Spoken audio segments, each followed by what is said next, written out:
شمار اور لاتعداد انعامات عطا فرمائے ہیں، ان میں سے ایک انعام یہ ہے کہ اللہ نے اپنے محبوب صلی اللہ تعالی علیہ وسلم کو کوثر عطا فرمائی، اور قرآن مجید نے ارشاد فرمایا کہ انا اعطیناک الکوثر، بے شک ہم نے آپ کو کوثر عطا فرمائی۔ یہ کوثر کیا ہے؟ ایک تو اس کے بارے میں کئی اقوال ہیں۔ ایک قول یہ ہے کہ جنت میں ایک نہر ہے جس کو کوثر کہا جاتا ہے، اور ایک وہ جام کوثر ہے جو نبی کریم علیہ السلام اپنے دست مبارک سے محشر کے میدان میں اپنے غلاموں کو کوثر کے جام پلائیں گے۔ لوگ جب پسینوں میں شرابور ہوں گے، محشر کی گرمی اور شدت سے نڈھال ہوں گے، تو جو مقامات جن پر رسالت مآب صلی اللہ تعالی علیہ وسلم کی زیارت لوگوں کو نصیب ہوگی اور حضور سے ملاقات ہوگی، ان میں سے ایک جگہ وہ ہے جسے حوض کوثر کہا جاتا ہے۔ اے ساقی تیری خیر،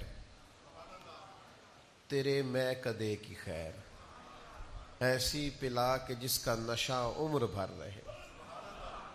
اور پھر اقبال کہتے ہیں کہ پلا کے گرانا تو سب کو آتا ہے، مزہ تو تب ہے کہ گرتوں کو تھام لے ساقی۔ لوگ گر رہے ہیں، محشر کی سختیاں ہیں، پسینے کی شدت ہے، اور محبوب علیہ السلام انہیں جام کوثر عطا فرمائیں گے۔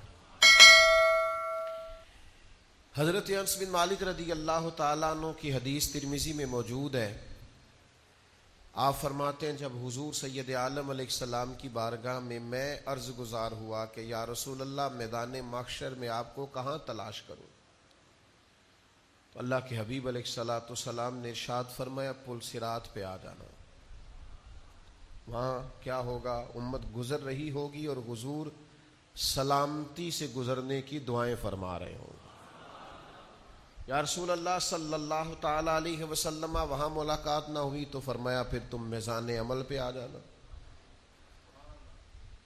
وہاں امت کے اعمال تل رہے ہوں گے اور اللہ کے حبیب علیہ السلام دعا فرما رہے ہوں گے۔ اور اگر وہاں ملاقات نہ ہوئی تو پھر تیسرے اور آخری بات سرکار نے یہ بیان فرمائی کہ حوض کوثر پہ آ جانا۔ وہاں پیاسی امت آئے گی اور محبوب جام بھر بھر کے پلائیں گے۔ تو یہ اللہ کی جو حضور پر عطائیں ہیں، ان میں سے ایک عطا کا نام حوض کوثر ہے۔ یہ کس قدر زیادہ حسین چیز ہوگی، اس میں کستوری سے زیادہ بہترین خوشبو آئے گی۔ اور خود حضور بیان فرماتے ہیں، کریم فرماتے ہیں، یہ حوض کوثر کا جو جام ہوگا یہ شہد سے زیادہ میٹھا ہوگا۔ حضور سید عالم صلی اللہ تعالی علیہ وسلم نے یہ نہیں فرمایا شہد جتنا میٹھا ہوگا، فرمایا شہد سے زیادہ میٹھا ہوگا اور دودھ سے زیادہ سفید ہوگا۔ اب جس نے دودھ دیکھا ہے وہ غور کرے، جو چیز اس سے بھی زیادہ پیاری ہوگی وہ کتنی کو پیاری ہوگی۔ اور جس نے شہد چکھا ہے وہ غور کرے کہ جو شہد سے بھی زیادہ میٹھا ہوگا وہ کتنا کو میٹھا ہوگا۔ اے ساقی تیری خیر، تیرے میں کدے کی خیر، اب ایسی پلا کہ جس کا نشہ عمر بھر رہے۔ تو اس کی یہ کیفیت حوض کوثر کی جو میدان محشر میں، یہاں بھی سبیلیں لگتی ہیں، محافل میں، اجتماعات میں، کہتے ہیں میں نے ٹھنڈے پانی کی سبیل لگانی۔ ہم پوچھتے ہیں صرف ٹھنڈا؟ کہتے ہیں نہیں، ٹھنڈا بھی اور میٹھا بھی۔ پھر کچھ تھوڑا اور آگے بڑھتے ہیں، کہتے ہیں میں نے بھی سبیل لگانی ہے۔ کس بات کی؟ کہتے ہیں میں نے سبیل لگانی ہے دودھ کی۔ اور پھر اس پر کچھ لوگ کھڑے ہوتے ہیں، وہ مسکرا کے جام دے رہے ہوتے ہیں اور وہ پلا رہے ہوتے ہیں، اور پینے والے بصد شوق اپنی پیاس بجھانے کے لیے، اور بعض اوقات لوگ دیر سے پہنچتے ہیں کیونکہ دور سے چلتے ہیں، تو آتے ہی چاہتے ہیں کہ کچھ تھوڑا سا نا پینے کو ملے. تو اعلیٰ حضرت بریلوی فرماتے ہیں محشر میں پتہ کیا ہوگا؟ ٹھنڈا ٹھنڈا میٹھا میٹھا. پیتے ہم ہیں پلاتے یہ ہیں.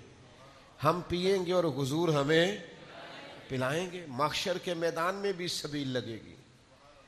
تو وہ کس برتن سے پلائیں گے؟ حضور نے برتنوں کے بارے میں بھی بتایا. یہ بھی حدیث میں موجود ہے. نبی پاک علیہ السلام فرماتے ہیں سیاہ رات میں جتنے تارے آسمان پر نہیں چمکتے اتنے جنت کے برتن آئیں گے جن برتنوں سے میں اپنے امتیوں کو جام کوثر پلاؤں گا. اتنے برتن ہوں گے.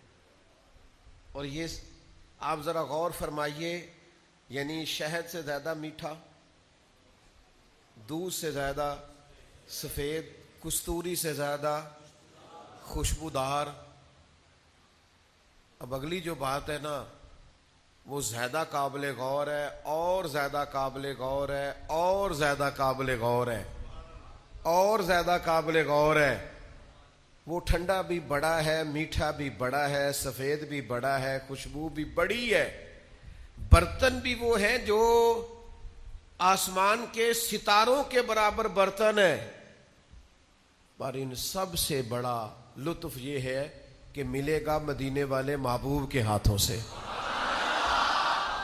جام کوثر حضور پلائیں گے، نبی کریم علیہ السلام کے دستے مبارک سے ملے گا، حضور عطا کریں گے. یہ ایسی بات ہے کہ جس پر انسان کی روح وجد کرتی ہے کہ یعنی حضور کے دستے مبارک سے. ذرا دیکھیے نا کہ قبر میں انسان لیٹا ہے اور قیامت تک سویا ہے، اور پھر قیامت آئی ہے، وَإِذَا الْقُبُورُ بُعْثِرَتْ، اور قبریں کریدی گئی ہیں، اور پھر وہ اٹھا ہے. یوم نحشر المتقین الی الرحمن وفدا، پھر وہ اللہ کے حضور مہمان بنا کر پیش ہونے والا ہے. پھر وہ محشر کے میدان میں آیا ہی ہے، اسے سبیل نظر آئی ہے. اور جب اس نے غور سے دیکھا ہے تو چہرہ والضحیٰ کا ہے، آنکھیں ماں زاغ کی ہیں، اور پیشانی والفجر کی ہے، اور سینہ علم نشرح کا ہے، اور ہاتھ ید اللہ کے ہیں، اور ان میں کٹورے پکڑے ہیں محبوب نے. اے ساقی تیری خیر تیرے میں کدے کی خیر، اے ساقی تیری خیر تیرے. اب ایسی پلا کہ جس کا نشہ عمر بھر رہے. تو حضور فرماتے ہیں میں پلاؤں گا نا غلاموں کو.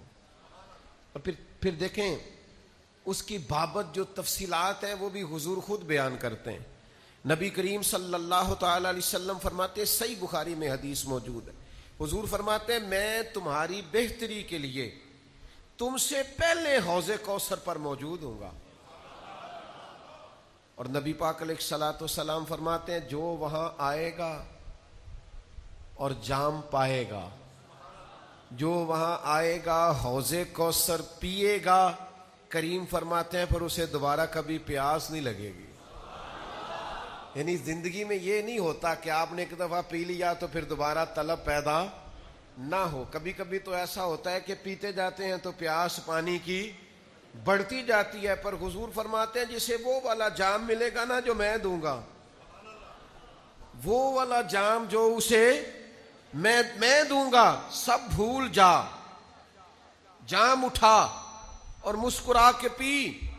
جسے میں وہ جام دوں گا اسے دوبارہ کبھی پیاس طیبہ سے منگائی جاتی ہے، سینوں میں رچائی جاتی ہے. توحید کی میں پیالوں سے نہیں نظروں سے پلائی جاتی ہے.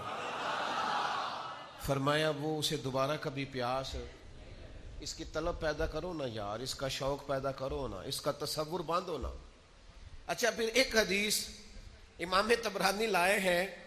ہم چونکہ گناہگار لوگ ہیں تو ہم نا کوئی رحمت کا سہارا ڈھونڈتے پھرتے ہیں کہ کوئی سہارا ہاتھ لگے تو کوئی تصور باندھے کہ ہو گیا کرم. میدان محشر میں حوض کوثر پہ پہنچ گئے اللہ کے فضل سے. ابھی حساب نہیں دیا، ابھی پل صراط نہیں دیکھی، خدا نے فضل کیا اور حوض کوثر پہ پہلے پہنچ گئے. جام پی لیا، محبوب کے ہاتھوں سے پی لیا. تو میں سوچا کرتا تھا کہ حضور نے جام دے دیا، پی لیا، محبوب سے پینے کے بعد بھی حساب دینا پڑے گا۔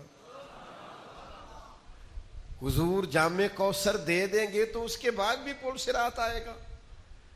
وہ جام مل گیا، کرم نوازی ہو گئی، رحمت ہو گئی، محبوب نے خود دستے مبارک سے پلایا، تو کیا اس کے بعد بھی محشر کی سختیاں آئیں گی؟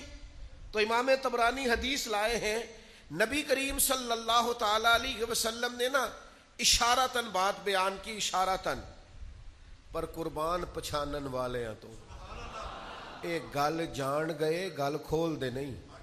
یہ نہیں فرمایا نبی پاک نے کہ حوض کوثر پہ آ گیا تو اب حساب نہیں ہوگا، یہ نہیں فرمایا۔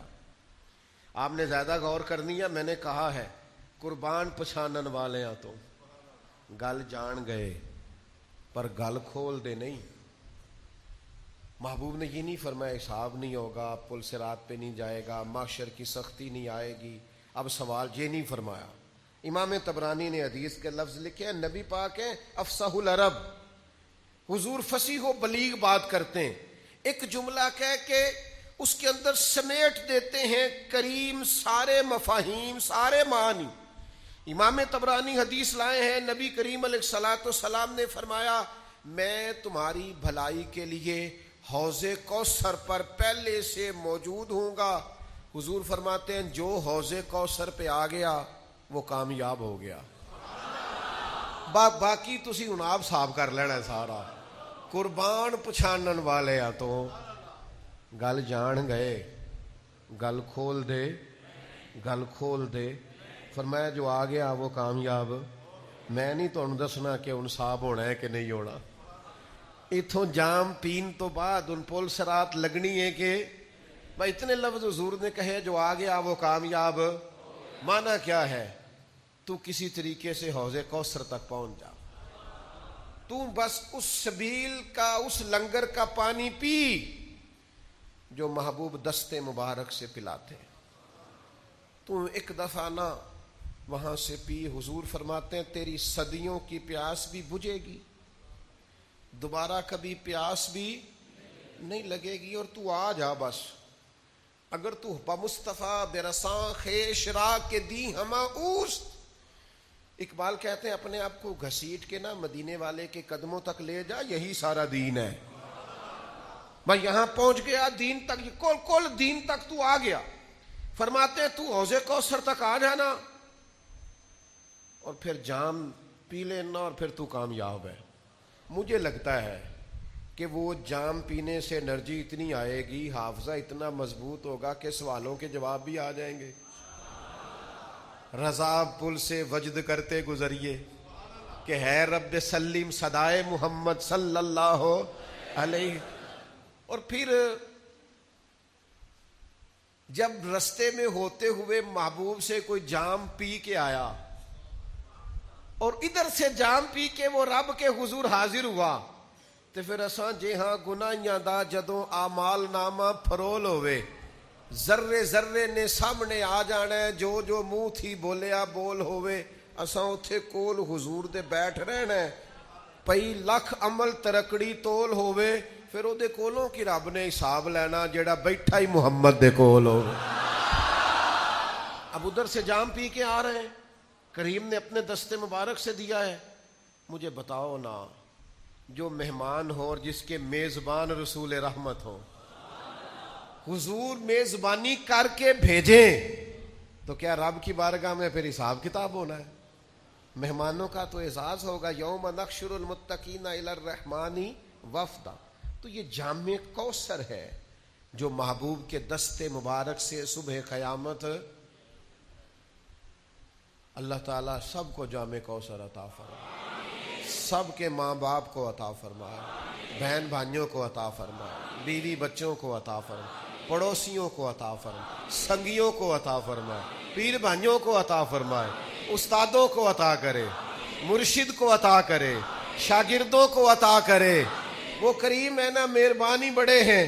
یہ کوئی عام جام ہے جو ختم ہو جائے گا؟ وہاں سے کل کائنات بھی پیے گی تو انشاءاللہ پیتی ہی رہے گی، وہ پیتی رہے گی۔ 2 کلو کھجوریں دی تھی نا حضرت ابو ہریرہ کو، فرمایا کھولنا نہ کھاتے رہنا۔ فرماتے ہیں جناب عثمان غنی کا دور آ گیا، کو 20 سال تک کھائی ہیں ختم ہی نہیں ہوئی. وہ تو ایک دن کھول بیٹھے. شرط جو تھی وہ انسان کی فطرت ہے نا, اسے کہا جائے ساری جنت سے کھاؤ درخت کے قریب نہ جانا. اتنی بڑی جنت چھوڑ کے پھر انسان چلا ہی جاتا ہے, تو دیکھ بیٹھے. تو بھائی حوضے کو کچھ لوگ ایسے ہوں گے جن کو جام کوثر بڑا خوب ملے گا, خوب ان کو نوازا جائے گا, جام کوثر دیا جائے گا. تو یا رسول اللہ سب سے پہلے کسے ملے گا؟ ہمارے ہاں نہ دوستیاں بنتی ہیں, تعلقات بنتے ہیں, پر وہ اس طرح بنتے ہیں یا مزاج ملتے ہوں یا مفادات ملتے ہوں. مزاج نہ ملے, مفاد نہ ملے تو ہم آپس میں دوستیاں کرنے کو تیار نہیں ہوتے.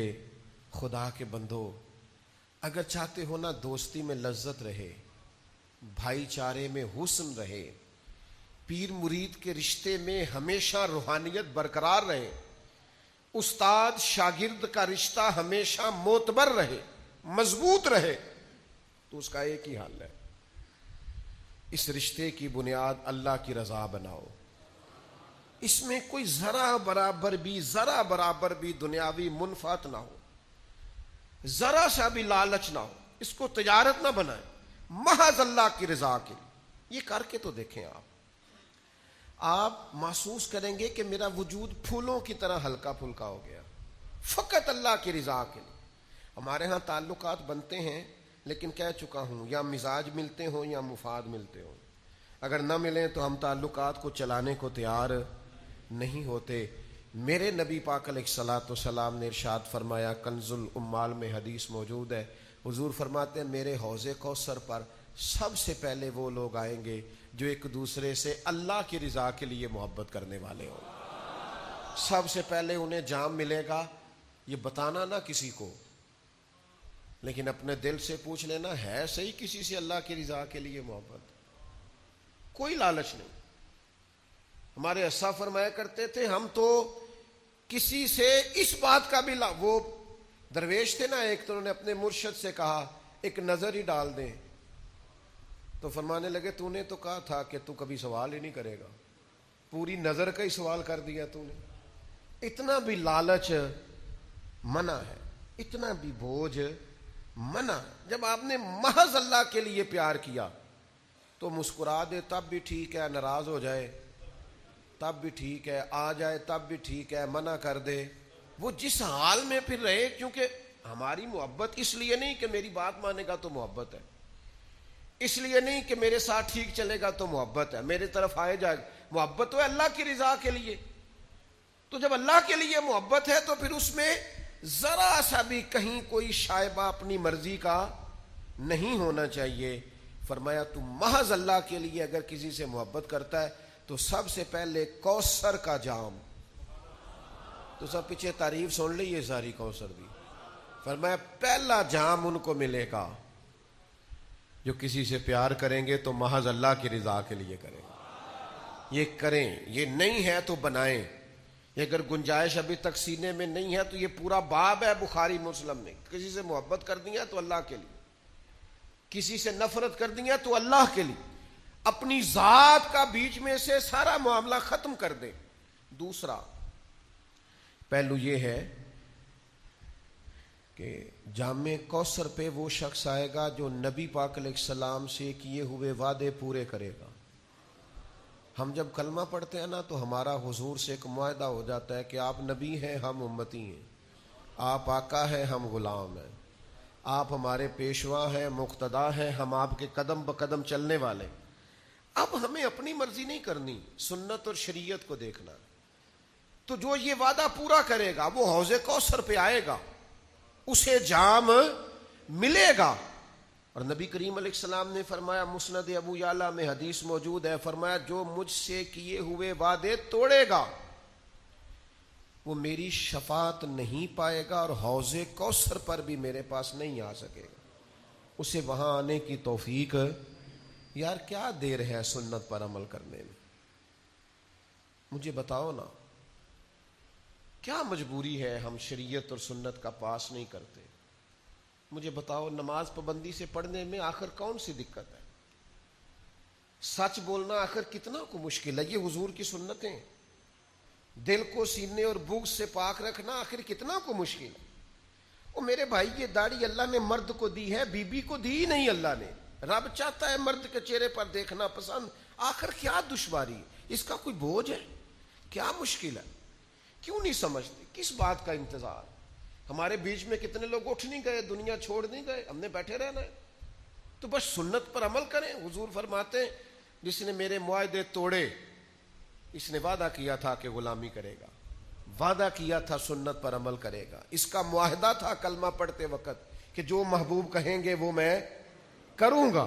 اور پھر بعد میں اس نے مجبوریاں ڈال لی, بعد میں برادری ڈال لی, بعد میں نوکری ڈال لی بیچ میں. اللہ رسول کے بیچ نوکری کہاں سے آ گئی, پیسے کہاں سے آ گئے, اولاد کہاں سے آ گئی, اس کے بیچ ذاتی خواہش کہاں سے آ, اس کے بیچ تو کوئی اور چیز نہیں ہونا چاہیے. میرے بھائی سنت پر عمل کرو گے, محبوب کے طریقوں پہ اپناؤ گے تو حوض کوثر کا جام پاؤ گے. اور تیسرا امام حسن روایت کرتے ہیں, مسند احمد میں موجود ہے. نبی پاک نے فرمایا جو میری اولاد سے بغض رکھے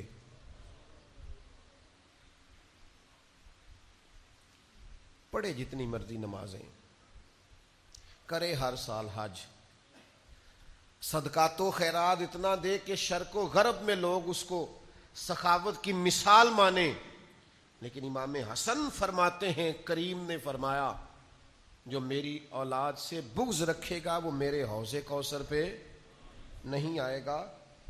مجھے آپ کا نہیں پتا, مجھے تو وہ بندہ اچھا نہیں لگتا جو میرے بچوں سے نفرت کرے. آپ کو بھی اس کا اندازہ ہوگا. ہماری مائیں کہا کرتی تھی میرے بچیاں نے سر تے کدے ہاتھ نہیں رکھیا, مینوں کیویں چنگے لگ سکتے ہیں. او بھائی نہیں اچھا لگتا وہ شخص. اولاد رسول کا پیار, عظمت آل نبی کہیں بھول نہ جانا لوگوں, وہ دیکھنا غیر کی باتوں میں نہ آنا لوگوں. اس دور کے جھگڑے, خطیبوں کی خطابت, مناظرین کے مناظرے, لوگوں کی جنگیں, بحثیں, الجھاؤ, ان میں نہ پڑنا. بس جہاں اولاد رسول کی بات آئے اوے اصلاں نال جے نیکی کریے اور نسلاں تاک نہیں بھول دے.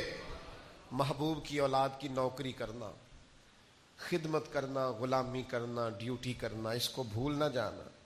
حسن پاک ہوں, حسین پاک ہوں, چاروں شہزادیاں ہوں, ان کی اولادیں, سیدنا امام زین العابدین, امام جعفر صادق, امام باقر, حضور کی نسل کا ہر صحیح العقیدہ شخص اس کا اکرام کر. اعلیٰ حضرت فرماتے ہیں جب تک اس کی گمراہی کفر تک نہ پہنچ جائے اس کی تکریم کرو. یہ حضور کی اولاد ہے, تیری نسل پاک میں ہے بچہ بچہ نور کا, تو ہے عین نور تیرا سب گھرانہ نور کا. یہ اپنے ذہن میں بٹھائیں بات کو, اس کو جگہ دیں. یہ خطابت نہیں, یہ کوئی محرم کا خطبہ جمعہ کا عنوان نہیں, یہ ایمان ہے. ایمان کے تقاضے کو سمجھیں. جامع کوثر کی شانیں تو آپ سن ہی چکے ہیں نا. اللہ کے حبیب نے ہمیں بتایا کون کون آئے گا اور کون کون, تو یہ ساری آج ابھی سے ہی تشریحات سن نہ لیں بھلا کون جا سکے گا اور کون نہیں جا سکے گا. وہاں جانے کے لیے اعمال کرنے ہیں, وہاں جانے کے لیے آج تیاری کرنی ہے, ٹکٹیں وقت پہ بک کرنی ہیں. وہاں کے لیے ابھی سے آپ نے اپنے آپ کو ذہناً اور عملاً تیار کرنا ہے. یہ حدیث بھی سنیے, صحیح ابن حبان میں موجود ہے. اللہ کے پیارے حبیب صلی اللہ تعالی علیہ وسلم نے فرمایا, اور کس انداز میں فرمایا. حضور نے فرمایا میری بات سنو اور یاد رکھنا. تو صحابہ فرماتے ہم ہمہ تنگوش ہو گئے, حضور خاموش ہو گئے. تھوڑی دیر کے بعد پھر فرمایا میری بات سنو اور یاد رکھنا. یہ کہہ کے حضور خاموش ہو گئے, ہم ہمہ تنگوش ہو گئے. کریم آپ تو اشارتاً کوئی بات کر دیں تو کمال ہو جاتی ہے, اور آپ نے ایک دفعہ نہیں 3 دفعہ فرمایا. تیسری دفعہ فرمایا سنو اور یاد رکھنا. 3 دفعہ محبوب نے تاکید کی, توجہ دلائی. پھر اگلے جملے ارشاد فرمائے. حضور علیہ الصلوۃ والسلام فرمانے لگے سنو میرے بعد ظالم حکمران آئیں گے. فرمایا تم نہ ان کے جھوٹ کی تصدیق کرنا اور نہ ان کے ظلم میں ان کی معاونت کرنا، ان کے جھوٹی باتوں میں ان کی تصدیق نہ کرنا۔ میں فلانی پارٹی کا ممبر ہوں تو جو مرضی وہ پارٹی کہے میں ہر صورت ان کے ساتھ، جھوٹ کا ساتھ نہ دینا اور ظلم پر ان کی معاونت نہ کرنا۔ اللہ کے حبیب صلی اللہ علیہ وسلم فرماتے ہیں جس نے ان کے جھوٹ میں ان کی تصدیق کی اور ان کے ظلم پر ان کی معاونت کی، وہ میرے حوض کوثر پہ نہیں آئے گا۔ یہاں آنے کی اسے اجازت، یہ جس مرضی پارٹی کے آپ ووٹر سپورٹر بن جاتے ہیں، آپ دیکھتے ہی نہیں اندر ظلم کتنا ہے، زیادتی کتنی ہے، ماضی کتنا خوفناک۔ سوچ سمجھ کر، اس لیے کہ یہ آپ مت سمجھیں کہ میرا ایک حکمران سے تعلق ہے، یہ مت سمجھیں کہ میں ایک حکومت کا معاون ہوں، یہ حکومتوں سے تعلق، یہ معاونت، یہ تصدیق، یہ کہیں ایسا نہ ہو کہ حضور کی دست مبارک سے جام کوثر پینے کے راستے میں رکاوٹ بن جائے۔ اپنی معاملات زندگی کو مرتب کریں۔ یہ آپ کو ابھی سے تیاری، دیکھو نا، کسی بڑے ہوٹل سے بھی کھانا کھانا ہو تو بکنگ پہلے کرانی پڑتی ہے نا، لوازمات پورے کرنے پڑتے ہیں نا۔ او میرے بھائی، حوض کوثر سے جام پینا ہے تو تیاری نہیں کرنی؟ حضور کے دست مبارک سے آپ نے سیراب ہونا ہے تو اس کے لیے آپ نے وہ ساری چیزوں کو غور نہیں کرنا؟ میں ہمیشہ دوستوں سے کہا کرتا ہوں، پھر کہتا ہوں کہ خدا را آپ حق کی حمایت نہیں کر سکتے تو باطل کی تو نہ کریں۔ یہ برادریزم اور پارٹی، ان سے تھوڑا سا اجتناب کریں تاکہ کسی بنیاد۔ امام اعظم ابو حنیفہ سے کہا تھا بادشاہ نے آپ میرے چیف جسٹس بن جائیں، تو فرمایا تیرے جیسے ظالم کی حکومت میں عہدہ لے لوں، تیرا معاون بن جاؤں؟ فرمایا میں اس قابل ہی نہیں میں جب چیف جسٹس بنوں۔ کہنے لگا آپ جھوٹ بول رہے ہیں، تو فرمانے لگے پھر جھوٹا جج تو نہیں نہ ہو سکتا۔ قید کر دیا اس نے، سزا دے دی، جیل سے جنازہ نکلا، پر ظالم سے عہدہ قبول۔ یہاں تو لوگ اتاولے ہو رہے ہیں، دیوانے ہیں، کوئی عہدہ ملے صحیح، کوئی مل جائے، بالکل نکما مل جائے، جو سمجھ میں بھی نہ آتا ہو کہ بھلا اس میں کیا ہوتا ہے، وہ بھی لوگ لے لیتے ہیں۔ وہ اشتہار پہ لکھا ہوتا ہے فلانے کو فلاں بننے پر مبارک دیتے ہیں۔ ایک بچہ مجھ سے پوچھنے لگا یہ کیا بنا ہے؟ میں کہا مینوں بھی نہیں پتا پتر، عہدے انہیں کچھ سمجھ ہی نہیں آتی۔ تو اجتناب کریں، یہ 3 دفعہ حضور نے توجہ دلا کے کہا کہ اس کام سے بچیں۔ پھر چھٹی بات، یہ بھی کنز العمال میں حدیث موجود ہے، حضرت ابو ہریرہ رضی اللہ تعالیٰ عنہ حدیث کے راوی ہیں، اور جملوں کی بلاغت دیکھیں کتنی مضبوط ہے، الفاظ کی ترتیب دیکھیں، حضور نے کس طرح نصیحتیں کھول کھول کے بیان کر دی، اور کس طرح اللہ کے حبیب علیہ السلام نے ہمیں تاکید کر دی، اور اتنے گہرے جملے ہیں کہ بہت ساری تشریحات اور تفصیلات کی حاجت ہی نہیں رہتی۔ اللہ کے حبیب صلی اللہ تعالی علیہ وسلم نے فرمایا لوگوں کی، خواتین کی، دوسروں کی عورتوں کی عزت اور عفت اور عصمت کا خیال رکھنا، تمہاری عورتوں کی عزت محفوظ رہے گی۔ چاہتے ہو کہ بہو بیٹیاں گھر میں محفوظ رہیں تو ان کے لیے بہت زیادہ پردے لگانے سے عزتیں محفوظ نہیں ہوں گی، اونچے گھر بنا دینے سے، ممٹیوں کو تالے لگا دینے سے عزتیں محفوظ نہیں ہوں گی۔ فرمایا دوسروں کی عورتوں کی عزتوں کی حفاظت کرو، اللہ تمہاری عورتوں کی عزتوں کو محفوظ فرما دے گا۔ سادی سی بات حضور نے بیان کر دی، اور نبی کریم صلی اللہ تعالی علیہ وسلم کی اس حدیث میں اگلے جملے یہ ہیں کہ اپنے والدین کے ساتھ نیکی کرو، تمہاری اولاد بھی تمہارے ساتھ بھلائی کرے گی۔ نہ لوگوں کو بتاؤ کہ میں بڑا فرما بردار تھا والد صاحب کا اور والدہ کا، اپنے آپ سے پوچھ لو، اکیلے بیٹھ کے دیکھ لو کہ وہ راضی گئے ہیں۔ ہمارے استاد صاحب ایک جملہ کہا کرتے تھے، کہتے تھے جائیدادیں تو زیادہ نہیں بنا سکا، کوئی عہدہ تو نہیں لے سکا، پر میں وہ خوش نصیب ہوں جس کی ماں بھی راضی گئی، باپ بھی راضی گیا، استاد بھی راضی گئے، پیر بھی راضی گئے، آخر میں فرماتے تھے امید ہے اللہ رسول بھی راضی ہوں گے، راضی ہوں گے وہ بھی۔ بھائی فرمایا اپنے والدین سے نیکی کرو، تمہاری اولاد بھی تمہارے ساتھ۔ لیکن اگر کوئی والدین کو چھوڑ ہی اس لیے جائے کہ اب میرے بھی بچے ہیں،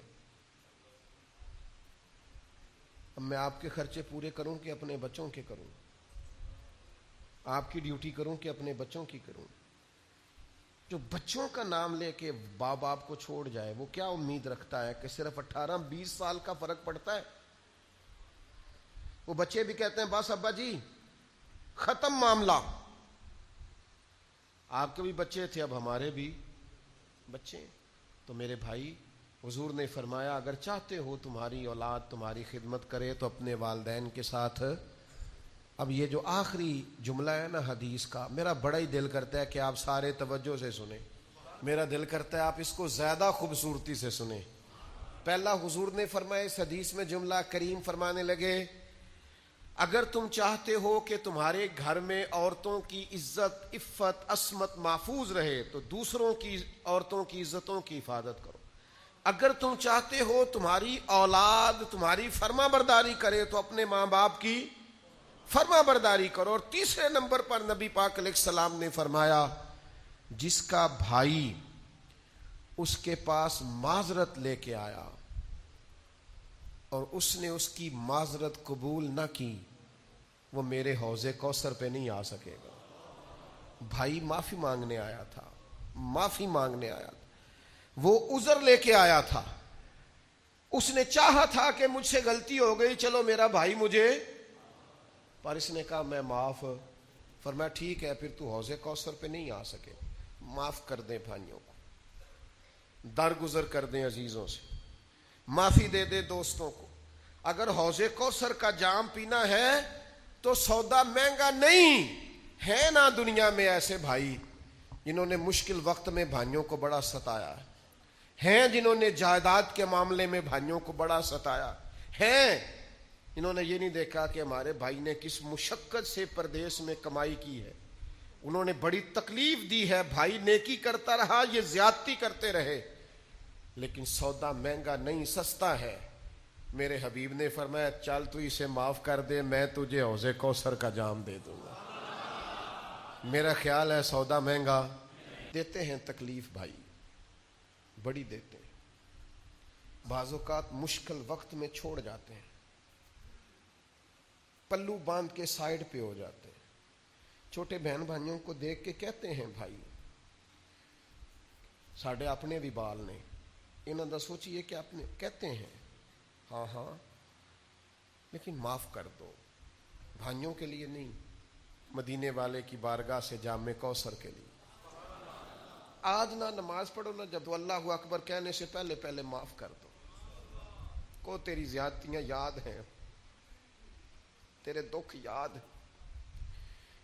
تیرے دیے ہوئے سارے گھاؤ یاد، تیری کی ہوئی ساری باتیں یاد ہیں، دل کی تختی پہ لکھے ہیں مشکل وقت میں تیرے بولے ہوئے جملے، تیری بیوی کی ہوئی باتیں، حتیٰ کہ تیرے سسرال کے کہے ہوئے ایک ایک لفظ یاد ہیں. پر جا تجھے معاف کیا، ہم نے سودا کر لیا ہے مدینے والے حبیب سے، ہم نے حضور سے سودا کیا ہے. حضور نے کہا ہے کہ تو بھائی کو معاف کر کے آنا میں تجھے کوثر کا جام دوں.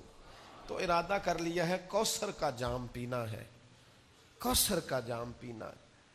تو بھائی معاف کر دیں، درگزر کر دیں. آج اللہ اکبر کہنے سے پہلے پہلے نا جمعے کا دماغ سے بھائیوں کے بارے میں ساری باتیں نکال دیں.